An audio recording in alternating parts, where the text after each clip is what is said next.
بسم اللہ الرحمن الرحیم۔ السلام علیکم ورحمۃ اللہ وبرکاتہ۔ نکاح ہمارے پیارے نبی سرور کائنات حضرت محمد صلی اللہ علیہ وآلہ وسلم کی سنت ہے۔ ہر مرد اور عورت کو نکاح کرنا چاہیے۔ جو مرد اور عورت بلا وجہ شادی نہیں کرتے، ایسے مردوں اور عورتوں پر اللہ کی لعنت ہوتی ہے۔ حدیث پاک میں ہے کہ جو انسان نکاح کرتا ہے تو اس کا نصف ایمان پورا ہو جاتا ہے۔ اس کا مقصد یہ ہے کہ شادی کرنے سے انسان بے شمار گناہوں سے بچ جاتا ہے۔ اس لیے ہر مرد اور عورت کو چاہیے کہ شادی ضرور کریں، لیکن آج کے دور میں کچھ ایسے لوگ بھی ہیں جو نکاح میں ہوتے ہوئے بھی اپنی ہی بیوی سے زنا کر رہے ہوتے ہیں، کیونکہ وہ یہ جان نہیں پاتے کہ ان کا نکاح باقی ہے یا کہ ٹوٹ چکا ہے۔ کچھ باتیں ہمارے مذہب نے ایسی ہمیں بتائی ہیں کہ آج کے لوگ اس کو تنگ نظری کہتے ہیں، لیکن ہم آج پوری ذمہ داری سے آپ کو اللہ کی بتائی ہوئی حدود بتائیں گے کہ جن سے تجاوز کرنے سے میاں بیوی ایک دوسرے پر حرام ہو جاتے ہیں۔ آج کی ویڈیو میں ہم 7 ایسے اعمال کا ذکر کرنے والے ہیں کہ جن کے کرنے سے مرد و عورت کا نکاح بغیر طلاق کے ہی ٹوٹ جاتا ہے۔ شریعت محمدی صلی اللہ علیہ وآلہ وسلم میں 7 ایسے کام بتائے گئے ہیں جن کو کرنے سے انسان کا نکاح ٹوٹ جاتا ہے اور میاں بیوی کا رشتہ ختم ہو جاتا ہے۔ میاں بیوی ایک دوسرے پر حرام ہو جاتے ہیں۔ یہ ایسی غلطیاں ہیں کہ میاں یا بیوی ان غلطیوں میں چاہے دانستہ طور پر ملعوس ہو یا غیر دانستہ طور پر، ہر صورت میں میاں بیوی کا نکاح ٹوٹ جاتا ہے اور بیوی میاں کے لیے ہمیشہ کے لیے حرام ہو جاتی ہے۔ اس لیے ان غلطیوں اور حدود کے بارے میں جاننا ہر شادی شدہ جوڑے کے لیے لازم ہے تاکہ وہ اپنے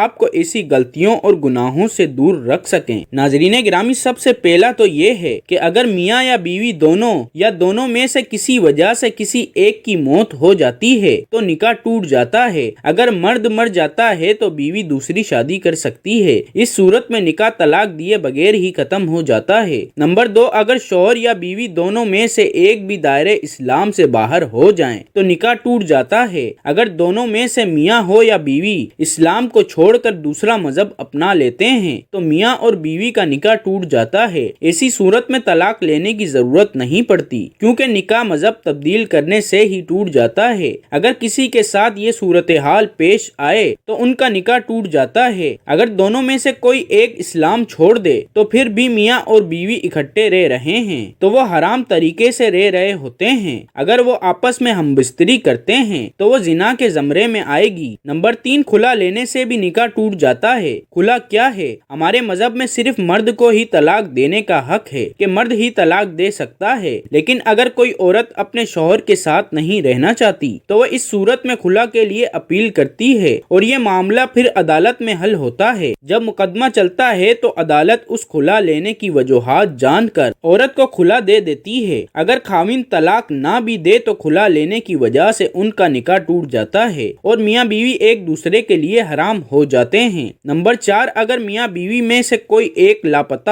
ہو جائے، کافی تلاش کے باوجود بھی لاپتہ ہونے والے کا پتہ نہ چلے تو اس صورت میں بھی میاں بیوی کا نکاح ٹوٹ جاتا ہے۔ میاں یا بیوی میں سے کوئی ایک گھر چھوڑ کر چلا جائے، کافی عرصہ تلاش کرنے کے باوجود بھی نہ ملے تو اس صورت میں میاں یا بیوی انتظار کر کے تھک جاتے ہیں تو اس صورت میں دونوں کا نکاح طلاق دیے بغیر ہی ٹوٹ جاتا ہے اور ان کا رشتہ ختم ہو جاتا ہے۔ ایسی صورت میں وہ کسی دوسری جگہ نکاح کر سکتے ہیں۔ شریعت نے یہ عرصہ 4 سال مقرر کیا ہے، یعنی شوہر 4 سال سے زیادہ عرصے سے غائب ہو جائے تو قاضی اس کی بیوی کو نکاح سے آزاد کر سکتا ہے۔ نمبر 5، اگر کوئی مرد کسی عورت کے ساتھ شادی کر لیتا ہے لیکن بعد میں دونوں کو پتہ چلتا ہے کہ ہم دونوں نے ایک ہی عورت کا دودھ پیا ہے، پہلے ان دونوں کو نہیں پتا تھا کہ ہم دونوں ایک دوسرے کے رضائی بھائی بہن ہیں، بعد میں ان کو پتا چلا تو اسی وقت ان کا نکاح ٹوٹ جاتا ہے۔ ہمارے دین اسلام میں جس طرح بہن بھائیوں کا نکاح جائز نہیں، اسی طرح رضائی بہن بھائیوں کا نکاح کرنا جائز نہیں۔ ایسی صورتحال میں ان دونوں کا نکاح طلاق دیے بغیر ہی ٹوٹ جاتا ہے۔ یہ دونوں ایک دوسرے پر حرام ہو جاتے ہیں۔ نمبر 6، ایلا، جس میں شوہر اپنی بیوی سے 4 ماہ ہم بستری نہ کرنے کی قسم کھا لے اور اس قسم کے بعد باقی 4 مہینے ہم بستری نہ کرے تو نکاح ٹوٹ جاتا ہے۔ یہ یاد رہے کہ شوہر قسم کھائے بنا ہم بستری نہ کرے تو پھر طلاق نہ ہوگی۔ نمبر 7، اگر لڑکے کی عمر 7 سال یا اس سے زیادہ ہو جائے تو اس کی ماں کو چاہیے کہ اسے ساتھ نہ سلائے۔ اگر بیٹی کی عمر 9 سال یا اس سے زیادہ ہو جائے تو اس لڑکی کو باپ کے ساتھ نہیں سونا چاہیے۔ اگر اس عمر میں بیٹی اپنے باپ کے ساتھ سو ہو جاتی ہے، اور اگر خدا نہ خواستہ باپ یا بیٹی کے ذہن میں برا خیال آ جائے تو باپ کا نکاح ٹوٹ جاتا ہے۔ اس لیے شریعت میں ہے کہ بیٹی 9 سال کی عمر سے زیادہ ہو جائے تو اس کو ماں باپ پیار کرنا بھی چاہیں تو باپ صرف اپنی بیٹی کے سر پر ہاتھ پھیر سکتا ہے۔ اگر باپ اپنی بیٹی کا بوسہ لینا بھی چاہے تو صرف سر سے بوسہ لے۔ جب بیٹی 9 سال کی ہو جائے تو باپ کو بیٹی کے جسم سے اپنا جسم دور رکھنا چاہیے۔ اگر باپ اپنی بیٹی کو پیار کرتا ہے اور اگر باپ یا بیٹی کی شہوت جاگ جائے تو باپ کے لیے بیٹی کی ماں حرام ہو جاتی ہے اور ان کا نکاح ٹوٹ جاتا ہے۔ ماں اور بیٹے کے لیے بھی یہی حکم ہے۔ تو ناظرین، یہ ہیں وہ 7 صورتیں جن میں میاں بیوی کا نکاح باقی نہیں رہتا۔ اللہ تعالیٰ تمام شادی شدہ افراد کی زندگیوں کو خوشیوں سے بھر دے۔ ناظرین، اگر آپ کو ہماری ویڈیو اچھی لگی ہو تو اسے لائک کریں اور مزید ایسی اسلامی ویڈیوز کے لیے ہمارے چینل کو لازمی سبسکرائب کریں۔ شکریہ۔